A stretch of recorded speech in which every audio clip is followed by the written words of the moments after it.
ராமநாதபுரம் மருத்துவக் கல்லூரி கட்டடத்தில் தற்காலிகமாக இயங்கி வரும் மதுரை எய்ம்ஸ் மருத்துவக் கல்லூரி திருமங்கலம் அருகே வாடகை கட்டடத்திற்கு மாற்றப்பட இருக்கிறது.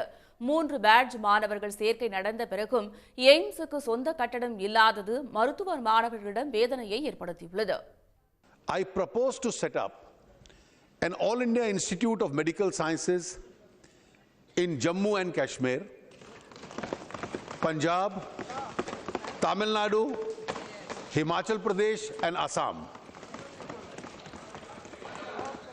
Keeping in view the need to augment medical services in Bihar, जहां already AIIMS है, I propose to set up another AIIMS-like institution in that state. தமிழ்நாட்டில் எய்ம்ஸ் கட்டப்படும் என நாடாளுமன்றத்தில் அறிவிக்கப்பட்டு 9 ஆண்டுகள் நிறைவேற்று விட்ட போதும் எய்ம்ஸ் கட்டுமான பணி இன்று வரை தொடங்கவில்லை. மதுரை தொப்பூரில் எய்ம்ஸ் மருத்துவமனை கட்டுவதற்கு 2019 நாடாளுமன்ற தேர்தலுக்கு சில மாதங்கள் முன்பாக பிரதமர் மோடி அடிக்கல் நாட்டிய போதும் கட்டுமான பணி தொடங்குவதில் தாமதம் நிலவுகிறது.